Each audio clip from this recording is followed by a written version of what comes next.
where Hilltop stood. I can still see its hanging roofs against the cypress trees.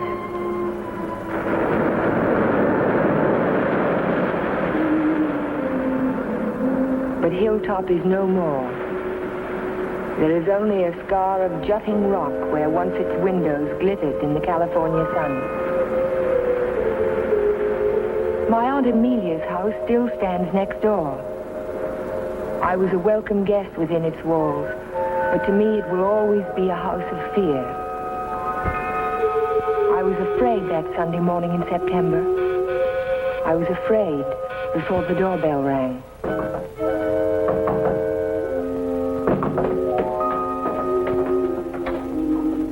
Morning, Ellen. Good morning, Ray. Hello, Amelia. Where is he? Where's Cohalan? Jeff? Why, what's wrong? It's a wonder you weren't murdered in your bed. Dr. Hartley told me this morning I won't permit him to stay in this house another day. What is it, Major? What's the matter? It's all right. It's all right, Amelia. I'll handle this. Where's his room? It's there, Just but leave this to me. I'll take care of Cohalan. Cohalan! Cohalan!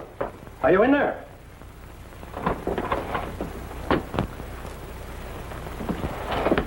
He's gone. He can't be. He said last night... Well, I mean, he must be around somewhere. I'll search the place from top to bottom. Would anyone mind telling me what all this excitement is about? You've been harboring a dangerous man. A man who is... Wouldn't it be fairer to Jeff if we waited until we find him and then he can speak for himself? Well, by all means, find him. But where? Well, supposing I look in the garage and see if his car's still there. Just what did Dr. Hartley tell you?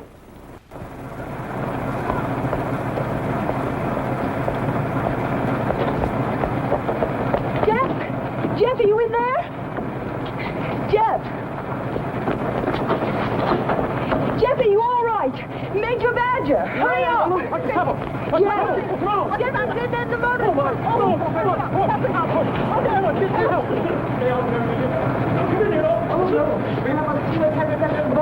Got to get him out in the air. Amelia, hold for an ambulance. Yes, I will. Come on, Ellen. Right grab away. his shoulders. You grab his legs. You get him out in the air. Come on. Jeff, if only I had listened to the doctor. If you had only listened to him on the train. There was something wrong even then, something terribly wrong. I should have seen it in your eyes the first time we met.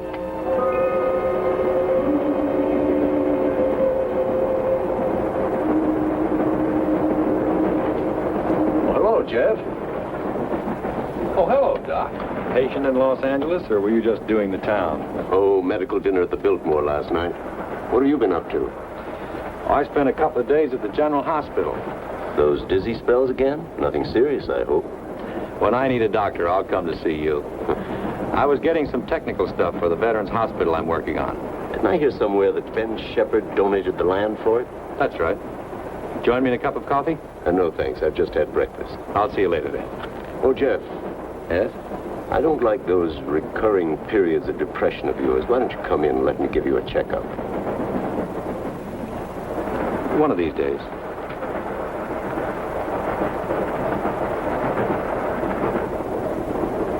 Morning, Elmer. Oh, good morning, sir. How about a little breakfast? You can start me off with some black coffee. Yes, sir.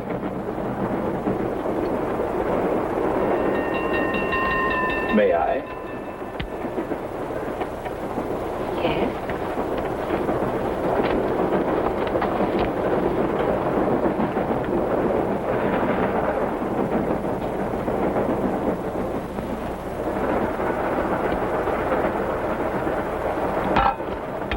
Oh, sorry.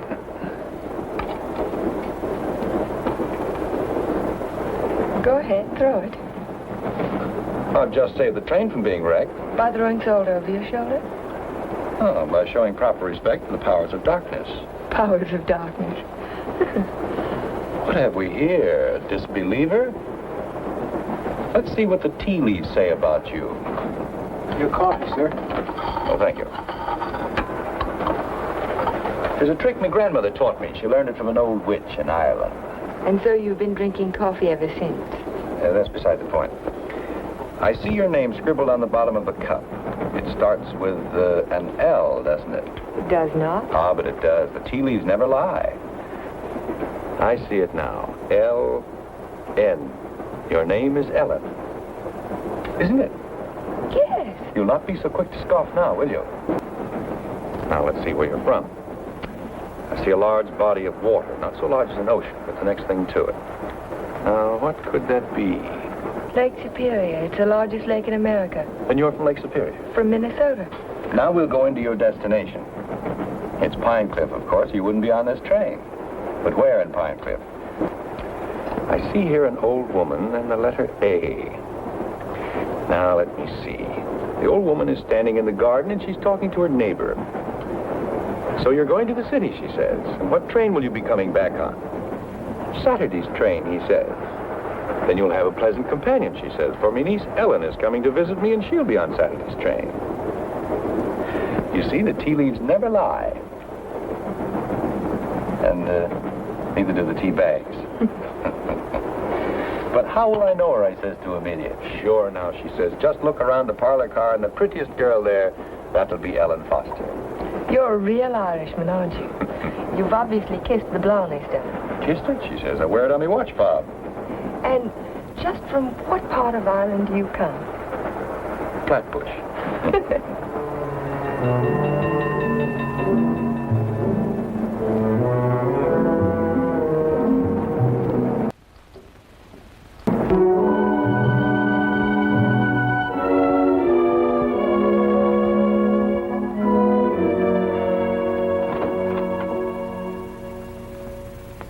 Good morning, Sue. Good morning, Mr. Cohalan. Mr. Shepard here yet? Well, he's in his office.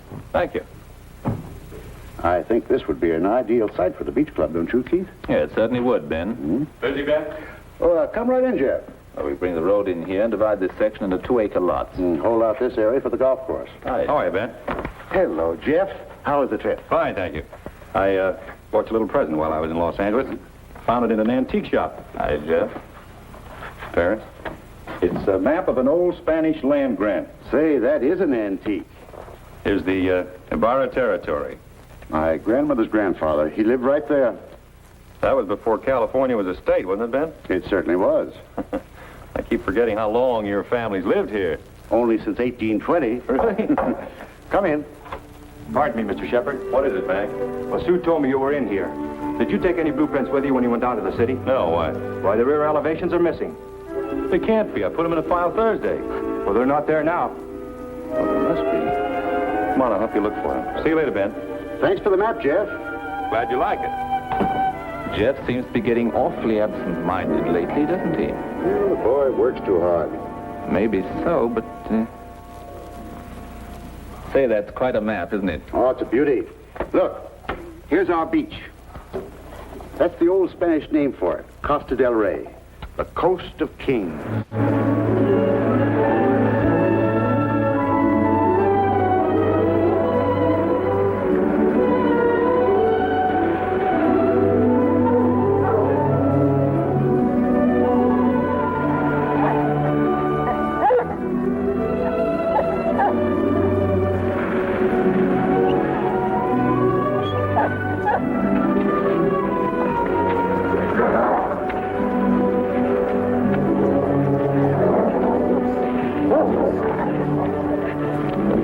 Down, mister, down. Don't be afraid of him. He won't hurt you. Well, I hope he didn't tear your coat. oh no, it's all right. I don't know what got into him. He never barks at people. He seemed to think I was an intruder. Oh, yes. Of course, that must be it. Is this a private beach? Oh, no.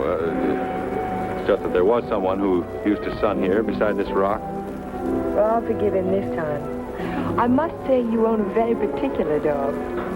I don't own him exactly. They own me. Shamrock and Mr. O'Grady. Mr. O'Grady?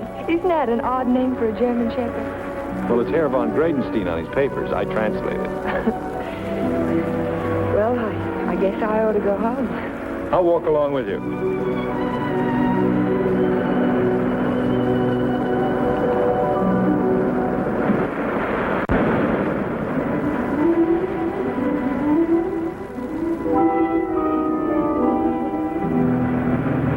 What an amazing house.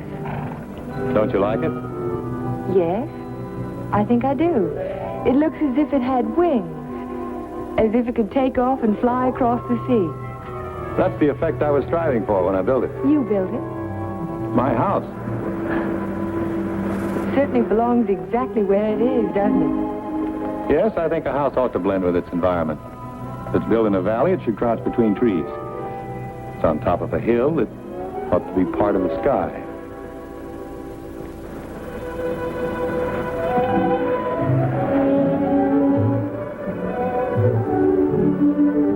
As soon as I put Shamrock up, I'll walk the rest of the way with you. Nice of you to insist. Isn't it? I'm beginning to like your house more and more. You can't take it all in at the first glance, can you? No, it's like some people that way, I guess. You have to know them a while. Like you, for instance? Yes, I suppose that's true of me, too. We don't have houses like that in Minnesota. Do you mind if I take a closer look at it? I thought you said you were late. Oh, another 10 minutes won't matter.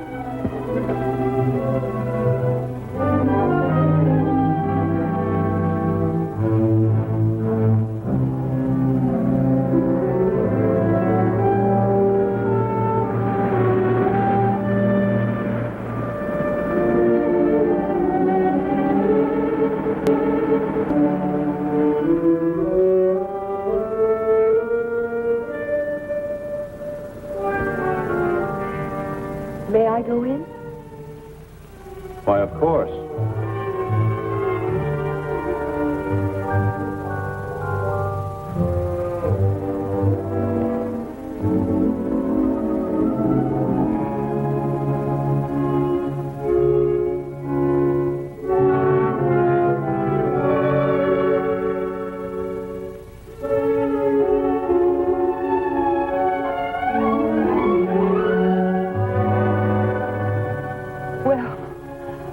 I just don't know what to say. You care for a drink? Thank you. Sherry, all right? Yes.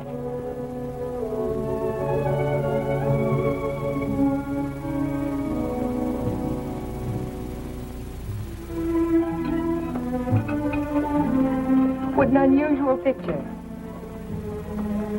It's by Del Lopez, the Mexican modernist. Thank you. What's it called? Doesn't have a name. What does it suggest to you?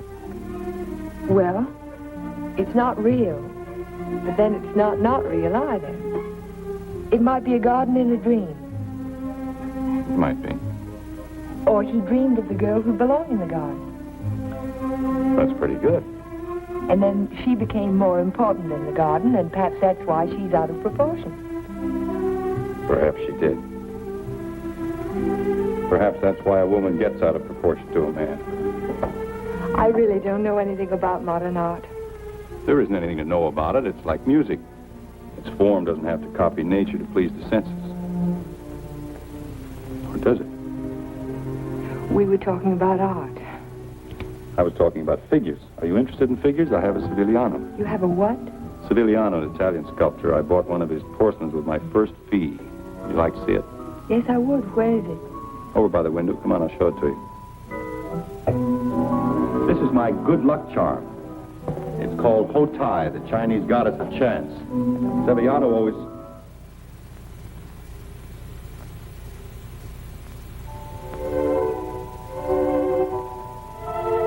Oh, Jeff, I'm terribly sorry.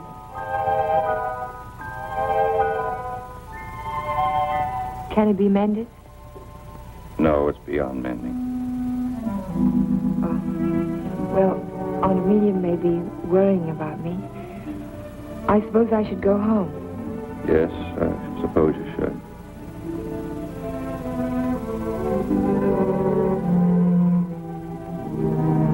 Goodbye.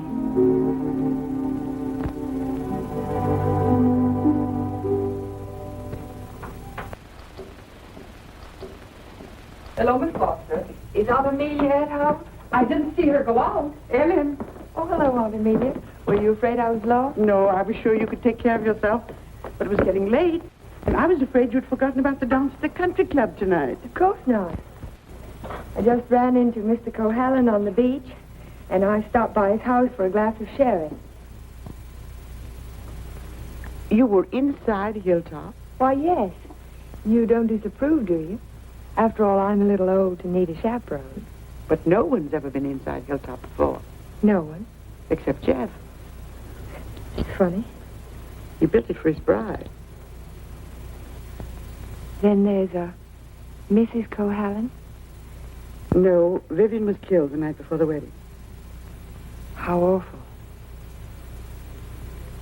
Aunt Amelia, Yes, dear. what was she like? Vivian, she was the most beautiful girl you ever laid your eyes on. She was Ben Shepherd's daughter. Ben Shepherd. Ben owns most of Pine Cliff. That's why it was such a perfect match. Jeff was a protege of his, more like a son. And when he fell in love with Vivian, Ben was delighted. Of course, he adored Vivian, especially after her mother. But I shouldn't talk about a mother. It was such a scandal. Poor Ben. Aunt Amelia, you said that Vivian Shepherd was killed. Was it? It was an accident. Jeff told Ben it was bad luck to have a party before the wedding, but Ben insisted. There were so many people there. Jeff and Vivian stole away in her car, and 5 minutes later she was dead in a collision at 12-Mile Drive. You never can tell what private tragedies people have had, can you? I mean, when you first meet them. He seemed so light-hearted on the train. He can be that way sometimes, and the next minute he's strange, like never inviting people into his home and never mentioning Vivian's name. I can tell you one thing, we've been pretty worried about Jeff, but the way he's been acting. Well, how would you expect him to act after a shock like that? Seeing the woman he loved killed right in front of his eyes? To wonder he didn't go out of his mind. Don't get so excited, dear. I'm sorry. And don't get too interested in Jeff Cohalan. There are other attractive men in Pine Cliff. Oh, men who aren't... Men who aren't what, Aunt Amelia? Well, after all, he has had a tragedy in his life, and it's only a year ago. Hadn't we better get dressed? Yes.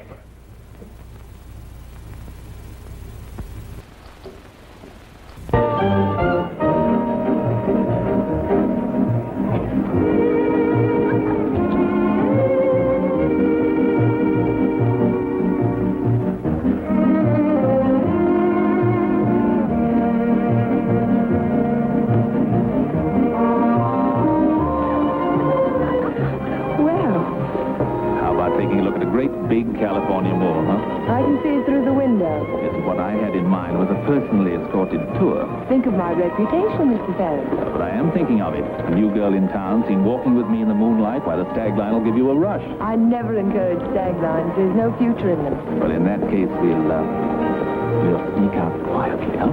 No, thank you. Thank you, but no. Cold climate, Minnesota. Yes, isn't it? Let's go down to the bar and talk. I see you know our local hero. A charming fellow. Yes, he is. I suppose you fall madly in love with him. Everybody else does. Except you, Mr. Ferris. Oh, I think he's just ducky. Did you children enjoy your dance? It was just ducking. Keith, you must sit down and have a drink with us. I thank you. I'd like to. Hello, Amelia. Hello, hello. Welcome home, Dodo. Thank you. Good evening, Major. This is my niece, Ellen Foster. This is Miss Ferris, dear. How do you do? How do you do? And Dr. Hartley. Why, yes, we met on the train. My name is Ferris, too. You, I know. A wolf, Major. Now, you two stay right here and don't you move till we get back.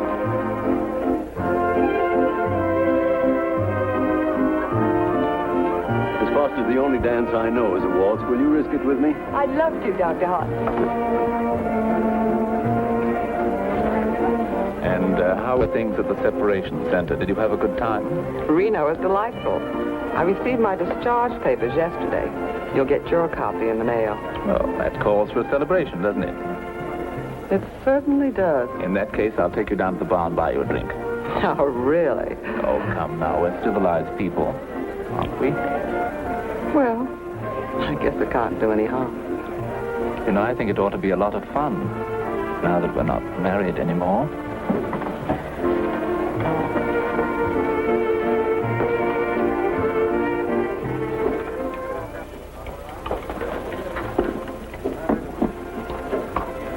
What do you think your chances are?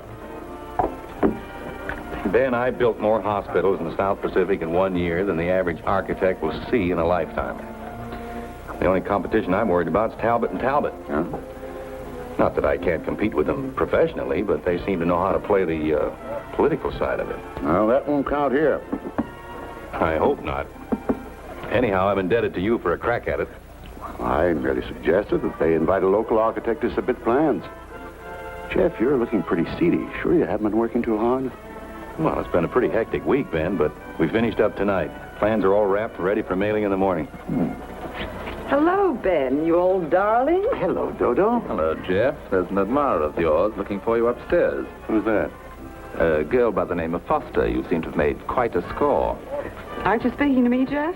Certainly, Dodo. How are you? Fine. Are congratulations in order? They certainly are. We're celebrating the new freedom. See you later. Bye. I think I'll go upstairs, Ben. It's getting a little crowded down here.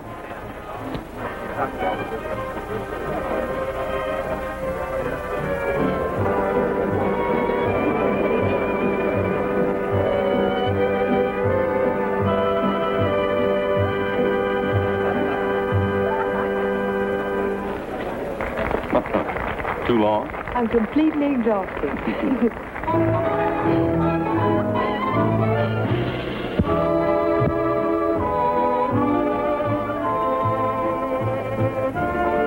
What is that song? Do you know? It's called Don't Forget Me. Oh, I remember. They played it a lot last year. Yes, we played it last fall. Is something the matter? No, I didn't eat my dinner. I guess you shouldn't drink on an empty stomach. Excuse me.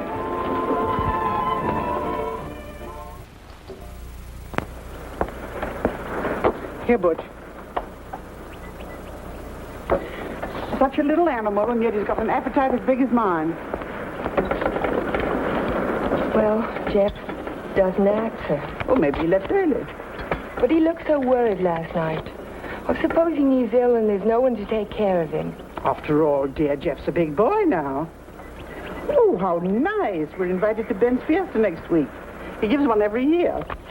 I think I'll walk over and make sure he's all right. Who, Ben? Oh, you mean Jeff?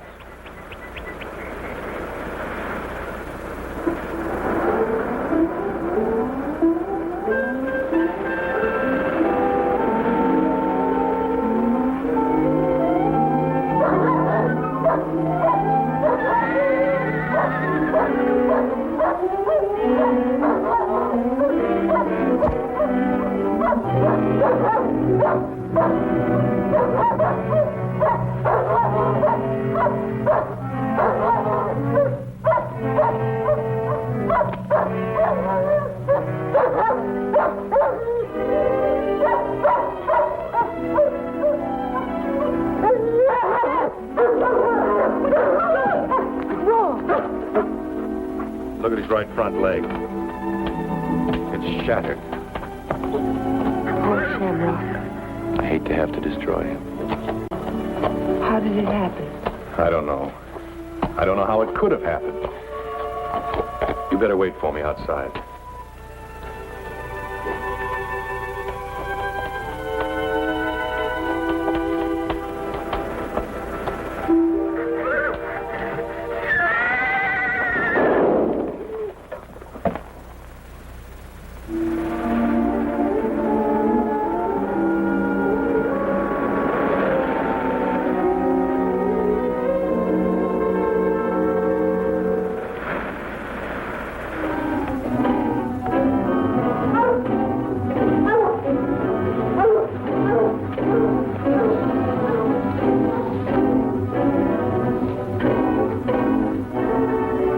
Which way he went? Who? The man. What man? He was hiding in the bushes. Didn't you see him? No. I only saw some branches move, that's all.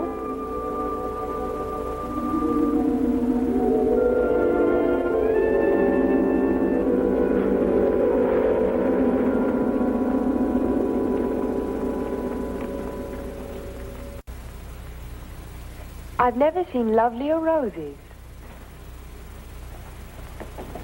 What are they called? Matador, I believe. They grow on the bush out on the terrace. Matador? Oh, of course, after the color of the bullfighter's cape. Or the bull's blood. Jeff, I'm so sorry about Shamrock.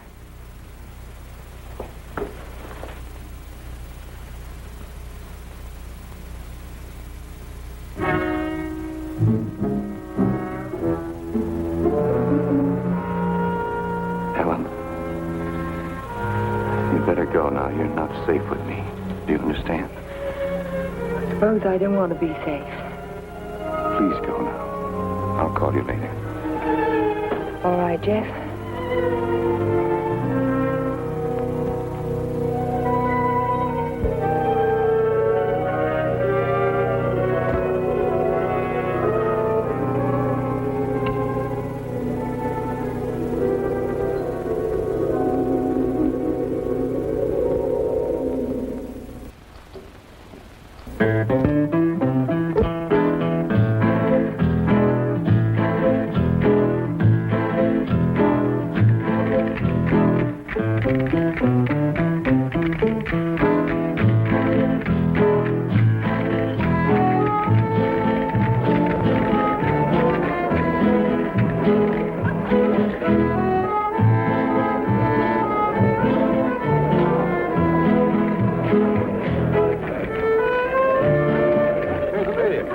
Hello, everybody. Ben, this is a wonderful park. Oh, thank you, Amelia. Tell me, have you seen the Major? Yes, he's right over there. Thank you. Excuse me, please. Certainly. Will you excuse me, please? All right, Ben. Yeah. Major, I wonder if you could tear yourself away from these charming people and come and speak with Mrs. Atkinson. She's dying to talk to you. You know, for over 90 years of age. Go ahead, tell me. What does a certified public accountant do? Especially a pretty certified public accountant. I compile actuarial tables for an accident insurance company. What are the odds against a man fracturing his arm? That sort of thing. Oh, what are the odds? 90 to 1 that you won't break your arm this year. Well, that's good. But if you do, it's 2 to 1 that it'll be the right arm. Or have you noticed that in your practice? No. What I've noticed is that my patients have all their fractures just when I'm ready to sit down to dinner.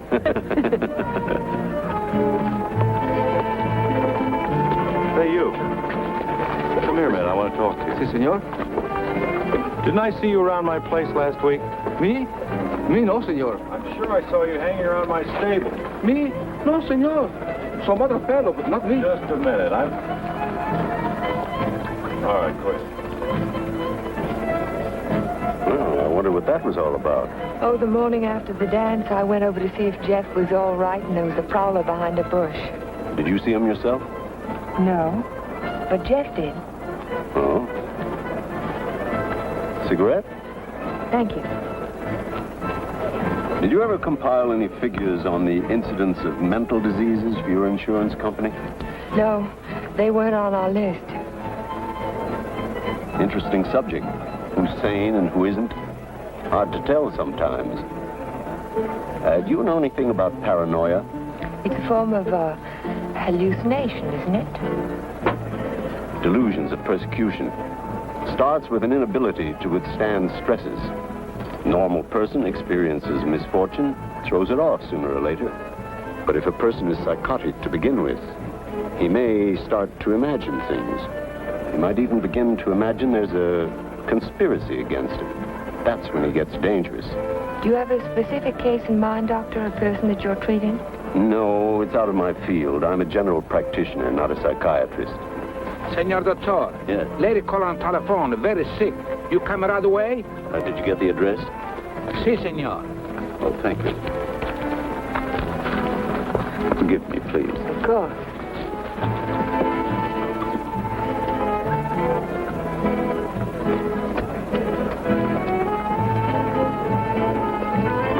Are you sure, Jeff? Ben, I'm positive it was the same man. Well, I'll talk to him if you want me to, but you know how it is with those fellows. They all look alike if you don't know them. Maybe you're right, Ben. So the guy gets up and he says, Keith, you take a powder. Well, the guy was bigger than I. What could I do? The same thing happened to me, only he wasn't so tall. Oh, I remember all too You well. remember that evening? Excuse me, honey. I'll be back in a while. Certainly. Because the rest of the committee feel that a local architect should have the job. Ben, may I see you a moment? Surely. Excuse me, Jeff. Certainly.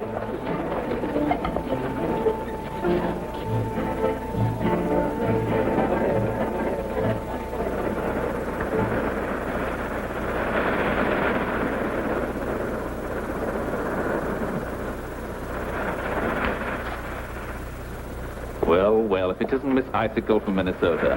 Good evening, Mr. Ferris. Call me Keith. It was nice of you to find this secluded spot. Are you always this way when you've been drinking? Oh, now, this Miss Prim and Proper business didn't fool me for a minute. I spotted you the first night. Don't. You don't have to pretend, honey. Just relax and enjoy it. Stop it. You kidding?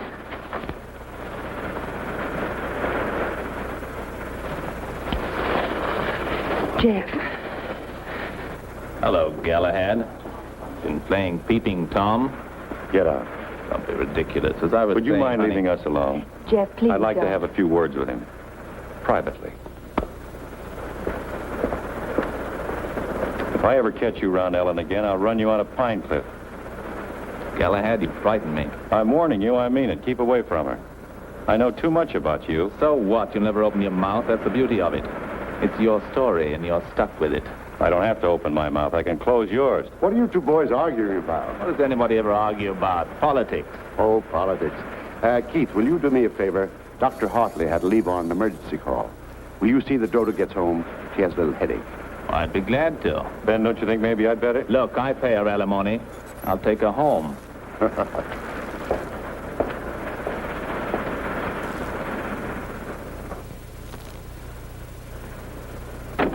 It was a lovely, lovely party, darling. I'm glad you enjoyed it.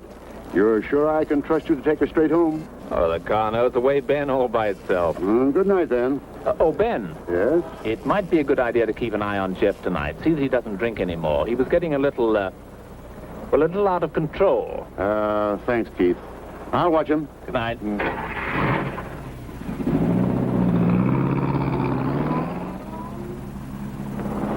Still cutting the lad's throat, I see. An inch at a time. Every little bit helps. Helps what? Or is it just pure meanness on your part? Don't be stupid. Ben hasn't any heirs, has he? All that money and not even a second cousin. Suppose he should take a notion to leave it all to Cohalan. Where would I be? Out in my ear the day after the will was filed. Well, you don't think he's going to leave it to you, do you? No. No, I'm voting for charity, with Keith Ferris as administrator of the estate. What would you think of a Vivian Shepherd Foundation for something or other? That turns even my stomach. You were in the cavalry, weren't you, Major? Well, I'd like to ask you a question. Can a horse break its leg in its own stall? What's that? You think it's a chance in a million? No, I was just computing the odds on an accident that happened last week. Well, thank you very much for the information, Major. Good night.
doing here? I heard the dog howling. And I heard it too.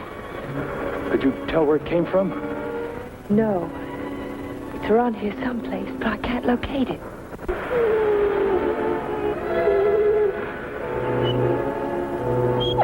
Jeff, listen.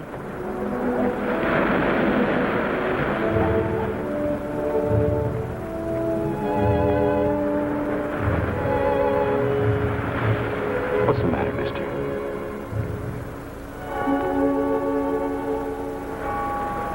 He's gone. Oh, Jeff.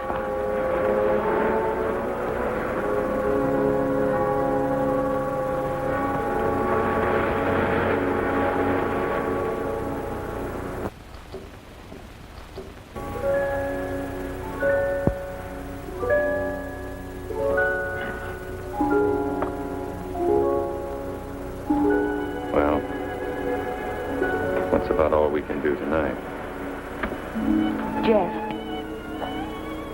I want to talk to you. Well, not now. I'm sorry, I didn't mean to be rude, but I'm just not in the mood for conversation. You have to listen. It's important. Well, let's go up to the house.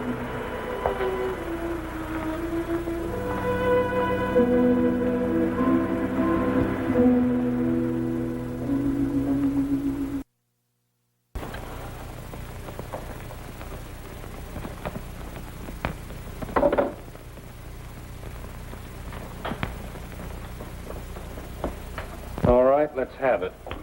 I talked to Major Badger tonight. He can't understand how Shamrock could break his leg in his own store. Well, he hasn't anything on me. I can't understand it either. Unless it's bad luck. Don't call it luck, Jeff. What would you call it? I'm not sure. A few days ago, this rose was on your matador bush.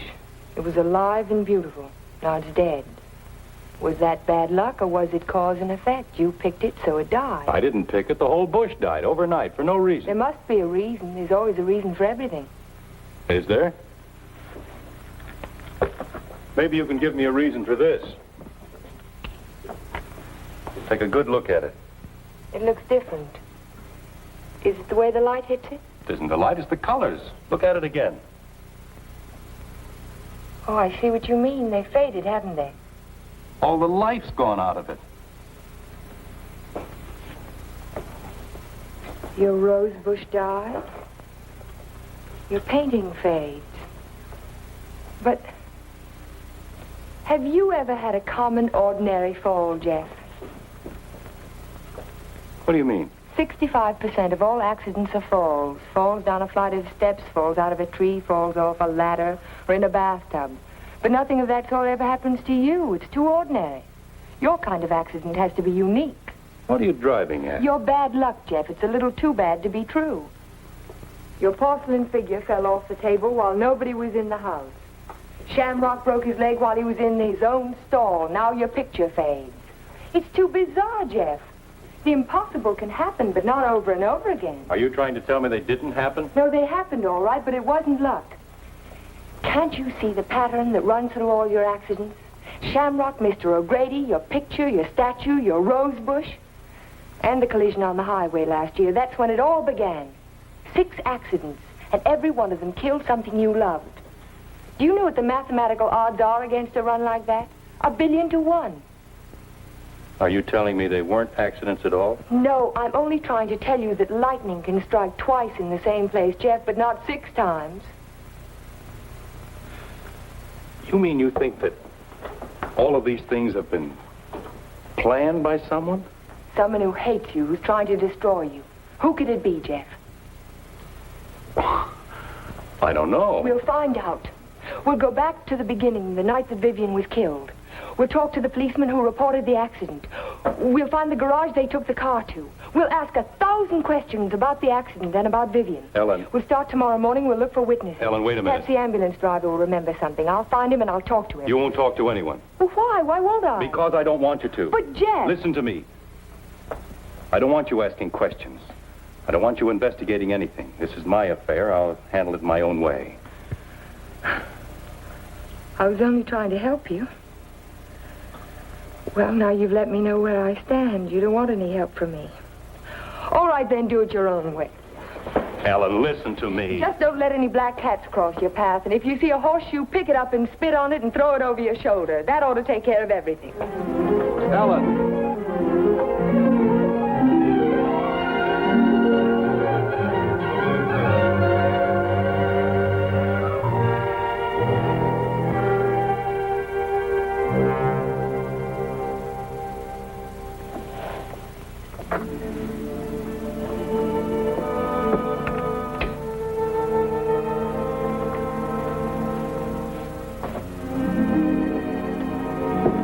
Come in. Hello, Aunt Amelia. You didn't tell me good night, dear. I'm sorry. Is anything wrong? No, there isn't anything wrong. There isn't anything right either. I saw you come home. You were at Jeff's again, weren't you? Yes. I don't want you to think I'm an old busybody, but I'm all the family that you have, and it would help you to talk to someone. What is there to talk about? He doesn't love me. He never will. He's in love with a memory. I tried to warn you to be sensible. Sensible. I love him. I've got to help him if I can, whether he likes it or not. I know. Good night, dear. Good night, Aunt Amelia.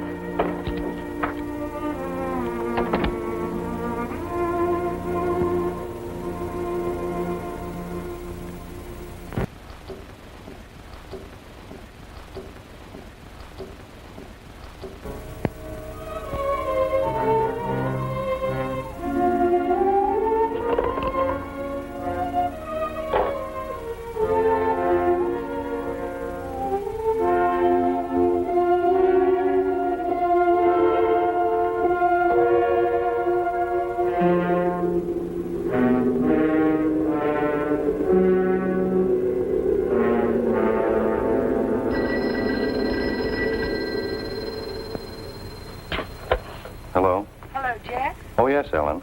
I've taken your painting to an art shop. You did what? I found out some very important information. If you come over tonight, I'll tell it to you. No, I can't tell you now. Look, I thought you understood I was going to handle this in my own way. Don't argue, Jeff. Just come on over. Goodbye. Well, what do you think? It's hard to understand why it's faded. The artist didn't use pen colors. He didn't even use tempera. There must be a reason. I would say this was painted with London watercolor. That's the best you can get. Nothing fades them except continuous exposure to strong sunlight for at least a month. That's impossible. I can't imagine what caused it. Well, I'll tell you what I can do. I can talk to a couple of artists I know. They might have an idea. I think my best bet is to go and see Trilfield. He's a watercolor man. He's one of the best. He ought to know everything about it. I think I'll catch him tomorrow morning. You know Trilfield, the naturalist. He paints the dogs and horses and cows. My wife, he made a beautiful Thank painting. you very much. I'm sorry to have troubled you. Oh, no trouble at all. Oh, Miss Foster. Yes?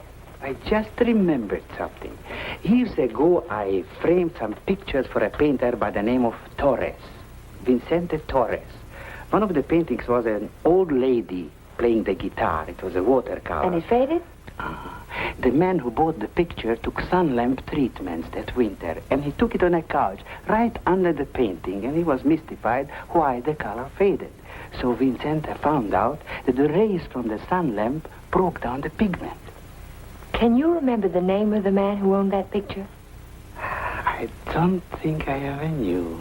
It was some local man. What about the artist? Is he still in Pine Cliff? Torres? He died 5 years ago. Oh. Thank you again. Yeah.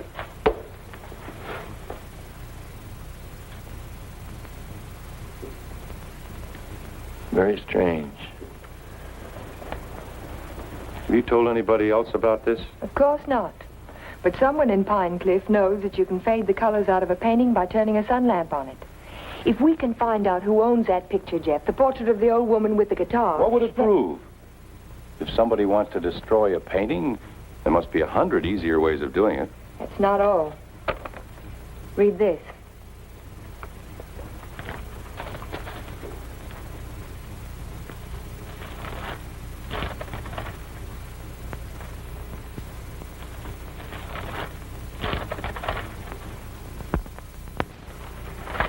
Arsenic? In the soil underneath the matador bush. I dug it out this morning. Enough arsenic to burn out the whole root system. It didn't get there by accident, Jeff. Someone put it there. Someone who knows how to poison a rose bush. Or a dog. Or a man's life. Would you really like to help me? You know I would. Then forget it. Forget the whole thing. But there was poison in the root system. The chemist told me. You never saw the chemist. You never heard of a portrait of an old woman with a guitar. Do you understand? No. No, I don't understand. Jeff! Jeff! Your house. Look out the window. I saw it from upstairs. What? It's burning.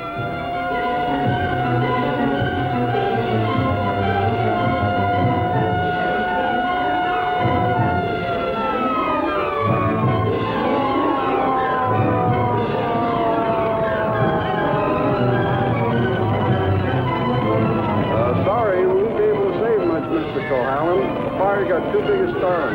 Everybody stand back, please. Out of the way, please.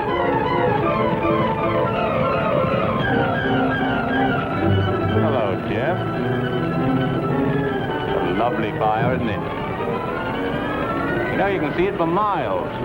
Jumped right in my car and drove over. Wouldn't have missed it for anything.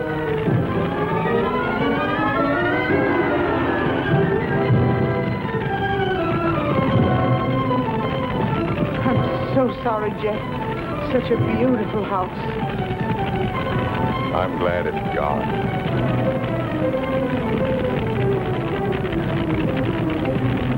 Be sure to tell Jeff that he's welcome to come and stay with us as long as he likes.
No, he hasn't come in all day. Have you tried to locate him at Mrs. Foster's? Yes, I did, but he left the house early this morning. Well, wait a second. Here he is now. Good, good. Have him come right in. Mr. Shepard wants to see you. So I hear. He'll be right in. Thank you. He's here now, Stacy.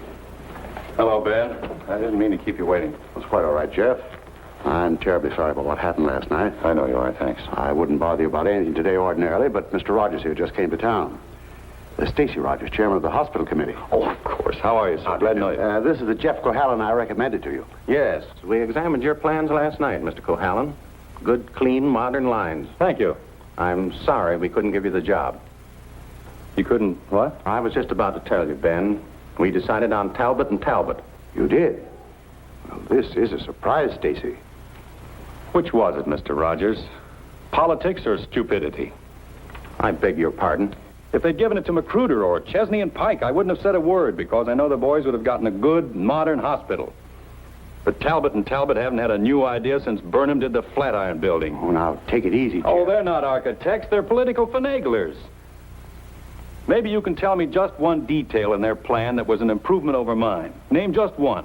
Young man, your attitude doesn't deserve a reply. But since you're a friend of Mr. Shepard's, I will say to you that no member of the board, myself included, could understand how a reputable architect would submit his design for an important building with no interior detail whatsoever. No detail. There were 17 blueprints of the interior, right down to the placement of the operating tables and surgery. You may have drawn them, young man, but you didn't send them to us. There were no interior details? None at all. Could they have been misplaced somewhere in your office? Not possibly. The sealed packages were opened in the presence of the entire board. Maybe you misplaced them, Jeff. You know how absent-minded you've been. Suppose you can find the duplicates. Would the board be willing to reconsider? That's impossible. The contract has already been awarded.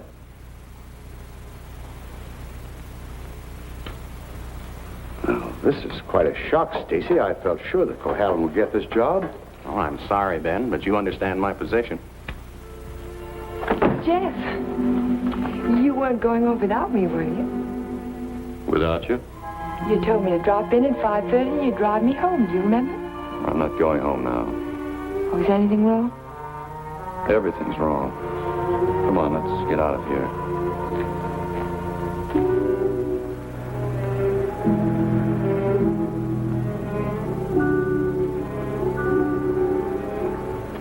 It's dreadful. A whole year's work completely wasted. Typical Cohalan luck. Don't keep calling it luck. Supposing someone took those plans out of the office and wrapped the package over again. Who'd do a thing like that? Keith would. He hates you. He hates everybody. There's something twisted inside of him. It would take a psychiatrist to explain it. And why does Mr. Shepard keep him on at the office? He doesn't know what he's like. Dodo must know. She acts as though she's still in love with him. There are women who love men like Keith. Take a psychiatrist to explain that, too. It's getting kind of late. I'd better drive you home.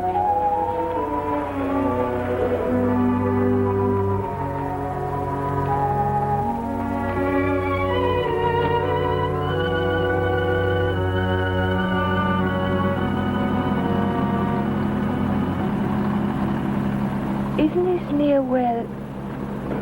What'd you say? Nothing. Drive faster, will you, Jeff? I want to feel the wind in my face. All right.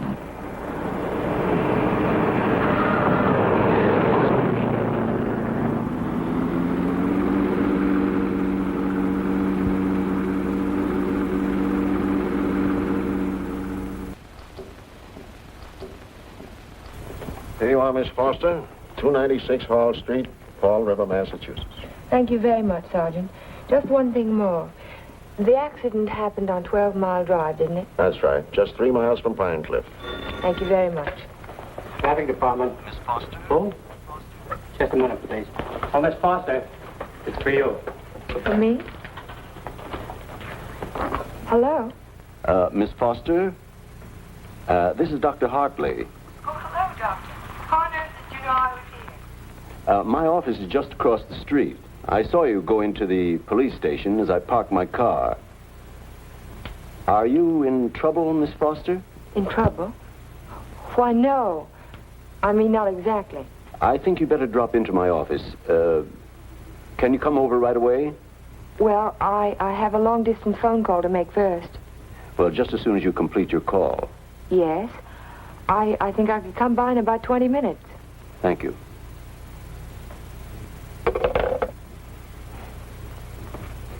Thank you, Sergeant. It's all right. Miss Foster, Hello, Dr. Hartley. come in. Come in. I was startled when you telephoned me at the police station. Well, I'm very glad I spotted you when I did. Why did you ask me if I was in trouble? Well, the fact is, I'm in rather an awkward position. But your aunt is getting along in years, and I didn't want to disturb her unduly, so I thought it best to discuss this matter with you. Sit down, sit down. Thank you. Yes, Doctor? Since I'm your aunt's physician, I feel it's my duty to inform you that she isn't safe. That neither one of you is safe, for that matter. So I wanted to get your permission to speak to your house guest, to ask him to move to a hotel. But I don't understand. What has that to do with my aunt's safety?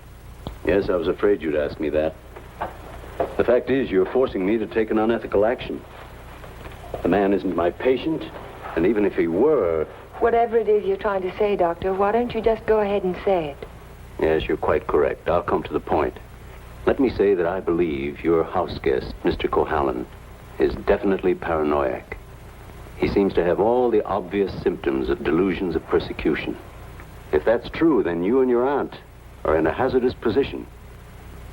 Two helpless women in the same house with a man who may become dangerous at any moment. We can't allow it. May I ask you a question, Doctor? Certainly. You speak of delusions of persecution, but... Oh, a delusion is imaginary, a thing that never happened. That's right. But Jeff's dog was poisoned. His house was burned down. That was no delusion. I saw it myself. Did you see the gasoline can? Gasoline can? The gasoline can the police found in the ruins of Hilltop. It was an unusual type of container. Only one store in Pine Cliff sells them. And that store sold such a can to Jeff last Monday. How do you know? The chief of police told me so this morning. But I don't see how. And that isn't all. The body of the dog was disinterred. He died of arsenic poisoning. 2 days after his master brought a package of weed out. Are you trying to tell me that Jeff burned down his own house, that he poisoned his own dog? That's impossible. No man in his right mind... Exactly. No man in his right mind. But why? Why would he do a thing like that? Listen. Listen to this.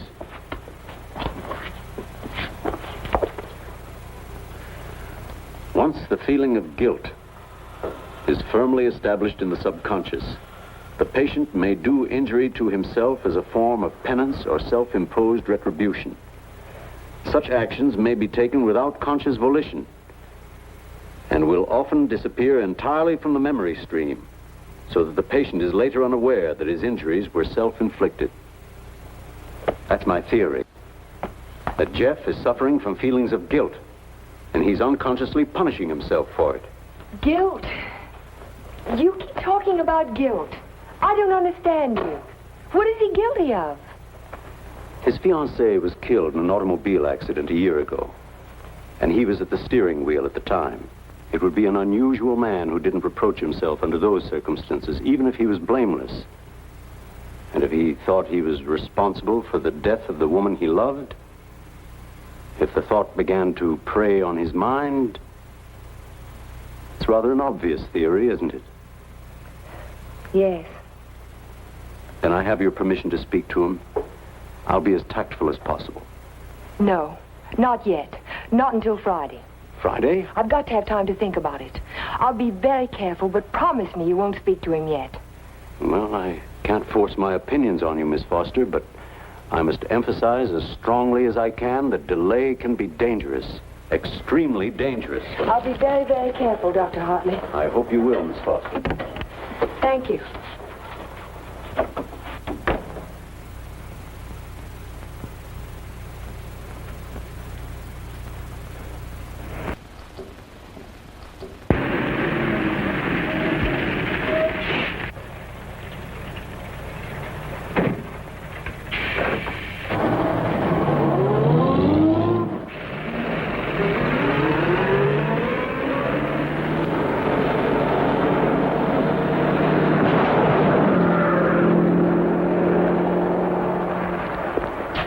That man must be crazy. Thank you very much.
Hello.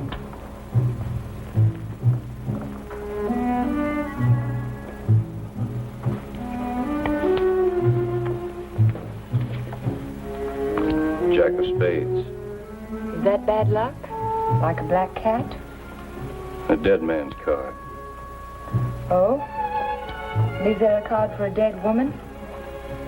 The queen of spades. I almost drew it this afternoon. Oh, what happened?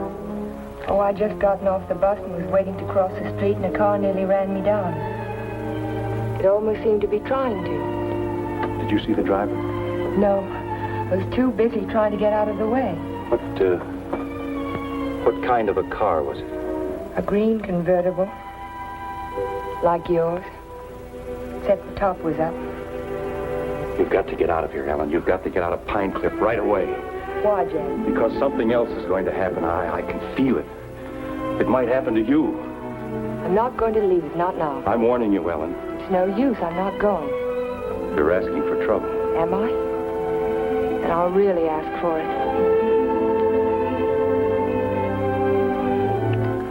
Watch yourself closely. Watch yourself every minute.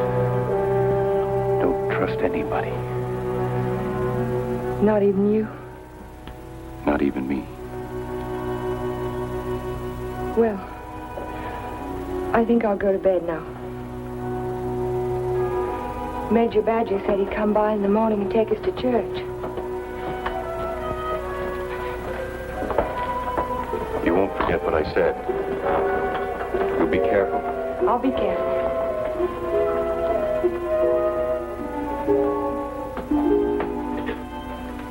Jeff. Yes? How long have you known Dr. Hartley? For years, ever since I came to Pine Cliff. Has there ever been any bad feeling between you? No, why should there be? Well, he thinks that the shock of Vivian's death might have affected your mind. He thinks that you might be paranoid.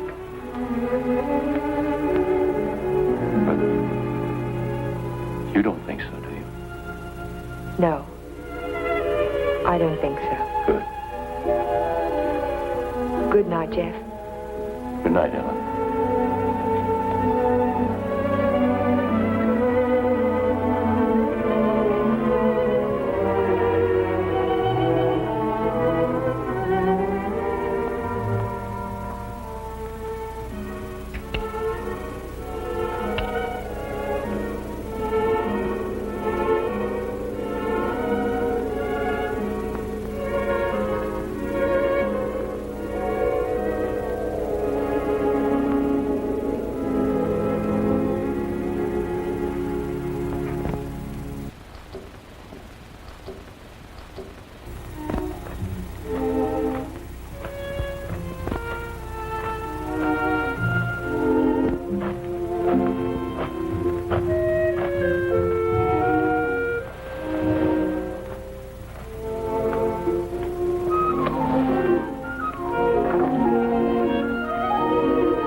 Jeff.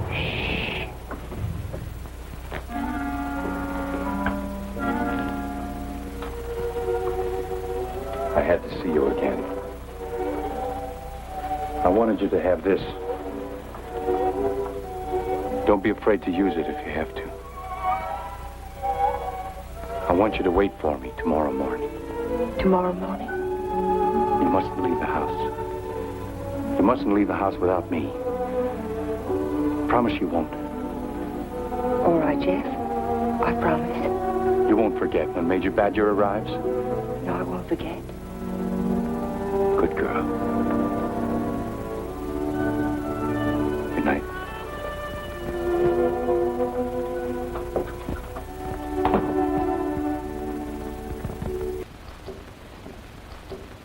Next morning. I can still smell the fumes of the gasoline as we pulled his body from the car. But somehow it didn't quite ring true. I couldn't believe that Jeff would try to kill himself. No suicide note was found, but the local architect was discovered in the Foster garage with the door closed and his car motor running. He was immediately removed to City Hospital, where latest reports from Dr. Raymond Hartley advised that Cohalan is now definitely out of danger. On the national scene, Congress resumed its discussion of the Morse-Conlon bill today. Labor spokesmen have announced that they will request an amendment guaranteeing... I'd like some more coffee, nurse. With cream and sugar? How did you get by the no visitors sign? I walked right straight past it to ask you a question. Oh, you did?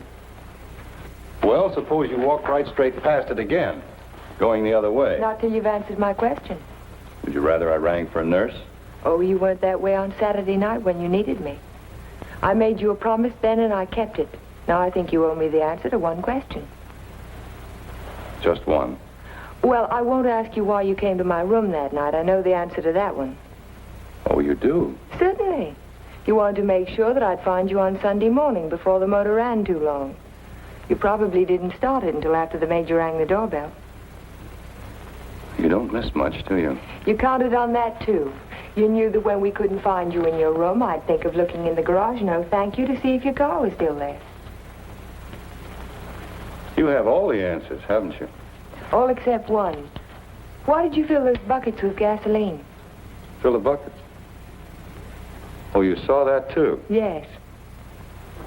I wasn't filling buckets. I was draining the gas tank. So if you didn't show up in time, the motor would stop running as soon as the gas in the carburetor was gone. But why? Why did you do it? You had your question. Don't be technical. Why did you pretend to commit suicide? When that car almost ran you down Saturday morning, you don't think that was an accident, do you? I couldn't get you to leave town, so I had to give him a different target. Different target? Me. Man doesn't kill my rose bush and my horse and my dog and then stop there. He must want to kill me. I can't wait any longer, not while strange automobiles are trying to run you down on the highway. I've got to force his hand now. I want him to think that it's safe to take a shot at me. Don't you understand? Not quite. I've tried to commit suicide, haven't I? It was on the radio. It says so right here. So what if somebody takes a shot at me now and leaves the gun in my hand? It's an open and shut case, isn't it? The police wouldn't even investigate. So he's free to kill me now if he can. Doesn't have to hit around the edges anymore. But keep away from me. Don't stand too close to the target. Is that why you wanted me to leave Pine Cliff? That's why I want you to go home now and stay there. Lock the doors from the inside. If you have any visitors, don't let Aunt Amelia out of your sight. Don't trust anyone. Where will you be if I want to find you? I don't know, but I have to get out of here. I can't wait for him to make the next move. I've got to get out and go after him. You say the exhibit was in 1939? The summer of 39. I ought to have that catalog somewhere.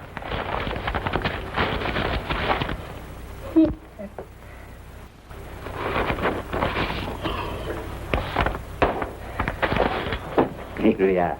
And there's a list of all of the exhibitors in here? The back of the book. Practically every artist who might have known Torres. Oh, Yes. This is perfect. Exactly what I was looking for. Thank you. Good afternoon. Yes? Are you Mr. Strabini? Strabini? Yes, that's me. Did you ever know an artist by the name of Vicente Torres? Vicente Torres? Yes. No.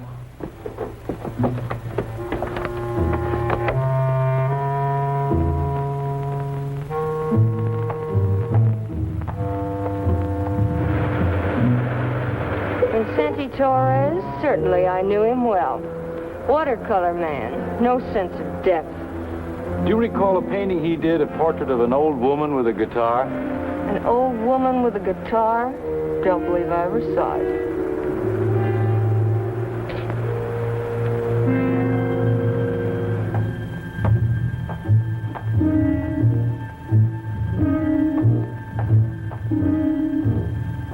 The old woman with the guitar? Yes, I remember when Torres painted it. It was during his Renoir period. Do you remember who he sold it to? Didn't know he ever found a sucker. It was a piece of tripe. Well, thank you. Not at all.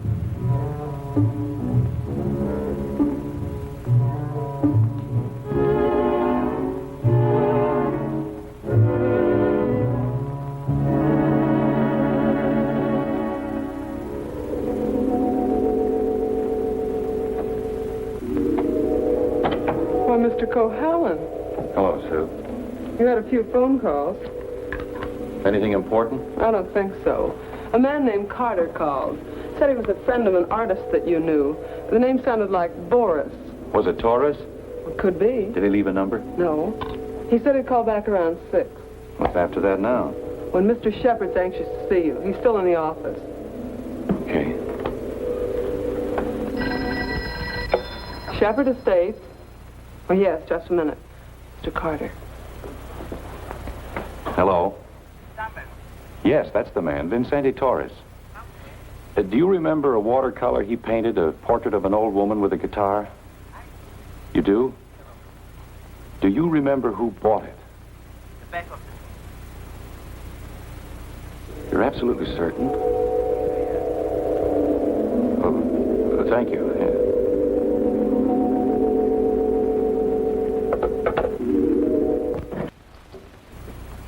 Oh, you're just the man I've been looking for. They wouldn't let me in the hospital, and you seem to have disappeared since you got out. Well, I had some important things to do, Ben. Well, anyhow, you're here now. That's the main thing. Of course, I know it was an accident, boy. You couldn't have done it deliberately. Couldn't I? Of course not. But just the same, you've been overworked lately. You're looking all fagged out. It's time you took a rest. Yes, I could use a rest. A nice long rest. It's just what I had in mind. As a matter of fact, I'm tired myself. That's why I'm thinking of taking a trip. See something of the world before I get too old. Sounds like a fine idea, Ben. It'd be a good idea for you too, Jeff. Why don't you come along with me? The two of us could have a pleasant time together. Leave all our worries behind and take things easy for a while. What kind of a trip were you thinking of, Ben? Oh, I haven't made up my mind. Where would you like to go? Oh, an ocean voyage might be nice. If the ship had a low rail and a long drop to the water. Or Niagara Falls might be handy, or the top of the Empire State Building. Don't talk like that, Jeff. Don't even think of such things. I wasn't thinking of suicide, Ben. I don't expect to jump. I expect to be pushed. You're crazy, Jeff. You're talking like a paranoiac. Where did you get that word, Ben? Did you read it in a book, complete with all the symptoms? I'm only trying to help you, but if you're going to take this... Sit down, Ben. Sit down and listen. You had all the tools to work with, didn't you? Your ranch hands who think you're a king will do anything you tell them to. I was out your place yesterday, Ben, looking for Pedro. They told me he didn't work for you anymore. Hadn't since the day after my house burned down. You let him go, didn't you? After he'd done his job. I'm beginning to think the doctor's right. I'm beginning to believe you do have delusions of persecution. Paranoia, Ben. You learned the word. Use it. When did you first plant the idea in Hartley's mind? Did you say, I'm a little worried about Jeff, and tap your finger on your forehead? Jeff, I'm not going to talk to you any longer. You're not in your right. Not while you're in your present mood. I wouldn't do that if I were you. You haven't answered my questions, Ben. Are they too difficult? Let's see if you can answer an easy one. Whatever happened to that painting that used to hang in your living room, the portrait of an old woman with a guitar? Wasn't in the living room. It was in my study. Why? When'd you get rid of it, Ben? After it faded? After you found out what a sun lamp can do to a watercolor? Do you want to know who put me on your trail? You did yourself. When you tried to convince me I couldn't trust my memory anymore. I hate to say this, Jeff, but you can't trust your mind anymore. Can't I? I made a written list the night I wrapped the hospital plans to make sure nothing was left out. And 17 blueprints were missing when the package was opened by the state board. No one could have tampered with that package but you. No one else knew it would be on my desk overnight. I didn't know anything. Yes, you did. I told you. At the country club. You wanted to destroy my faith in my work, didn't you? It was the only thing I had left. Oh, Jeff, this is ridiculous. That's what I thought at the beginning. But once I began to suspect you, it all fitted together. I even remembered that your foreman was in the store the day I bought the can of gasoline. That gave you an idea, didn't it? Yes. It gave me an idea. How do you like your own medicine? How do you like waking up every morning wishing you were dead? Then you don't deny it anymore. No. I'm glad you found out. Because you can't do anything about it. Go tell somebody I poisoned your dog. Go say I burned down your house. You know what they'll think, don't you? They'll think you're crazy. I don't care about the others. It's what you think that's important. You've been like a father to me, Ben. In a funny kind of way, you still are. What made you change? What made you start to hate me? Was it Vivian? You killed her. I did everything for you that one man can do for another. And how did you repay me? You murdered her. Not murder, Ben. Not murder. A drunken man at the wheel of an automobile. What is he if he isn't a murderer? Can't go in there. Can't go in there. No. Ellen, what are you two? Jeff. Mr. Shepard, this is Mr. Nelson of Fall River, Massachusetts. Last year he was driving through California, and when he reached Pine Cliff, he had an accident on 12 Mile Drive. Is this the man who was driving the car in which the girl was killed? Well, you said not to say anything when you paid my damages. Go ahead, answer. No. No, it wasn't. It was that fella back there.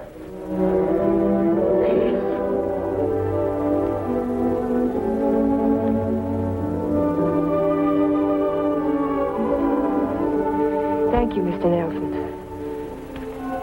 I tried to keep it from you, Ben. At the party you gave the night before Vivian and I were to be married, I don't know whether you remember or not, I said something to you about the room being a little stuffy. I wanted to go outside for some air. I was really looking for Vivian.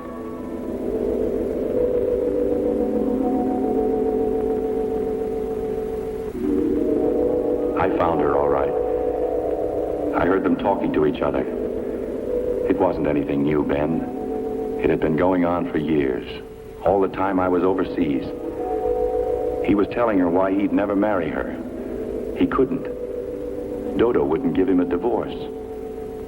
So she said, we'll run away without a divorce.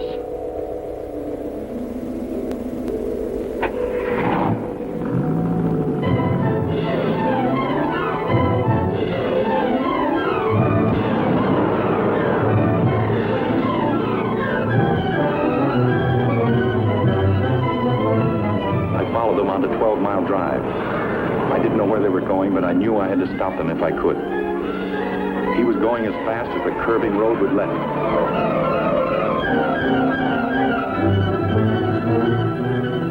I tried to catch him, but he was driving like a madman.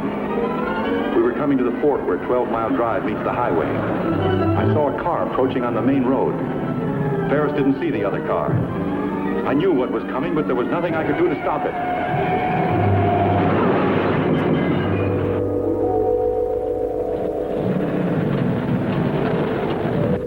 I jumped out of my car and ran toward the wreck.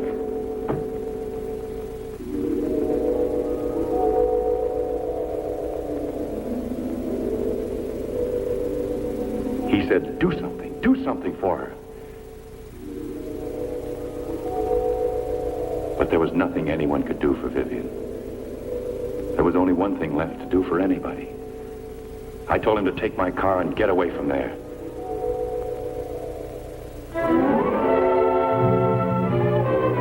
I didn't want you to find out how she died, Ben. Or what she was really like.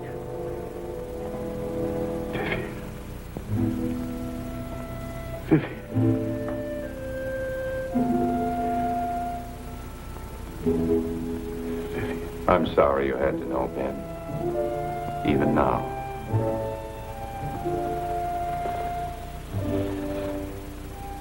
Vivian, I always gave you everything you wanted from the time you were a little girl. You were all I had after your mother ran away. She was no good. I never told you that, did I? Your mother was no good. Now you want to run away, too. You're just like her. The same bad blood. Jeff, he thinks I know. I won't go through that again. I'll kill you first. I'll kill both of us. My shoulder. Ben, put down that gun. Put it down. She ran away. She ran away from me. Call Dr. Hartley. Well, you finally fixed me with the old man, didn't you? But you'll never get any of his money now. He's as nutty as a squirrel. Now get out of here. Get out of Pine Cliff. If I ever see you again, I'll kill you. Dr. Hartley, this is Ellen Foster. Will you come over to Mr. Shepard's office right away? Yes, it's urgent. Thank you. It's all right, Ben. Everything's going to be all right.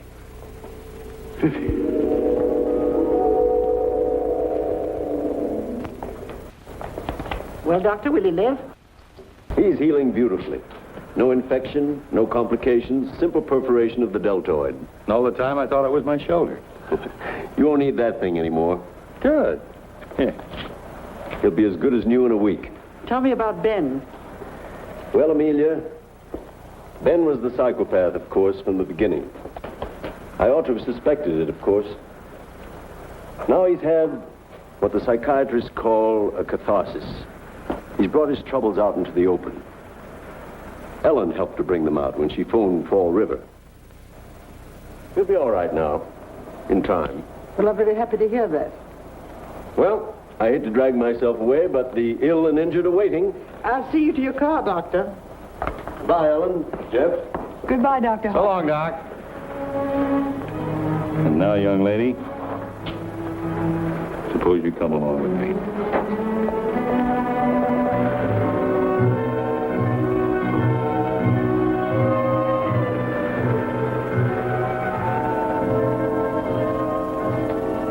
Ellen. Yes, Jeff? There's something I've been wanting to ask you.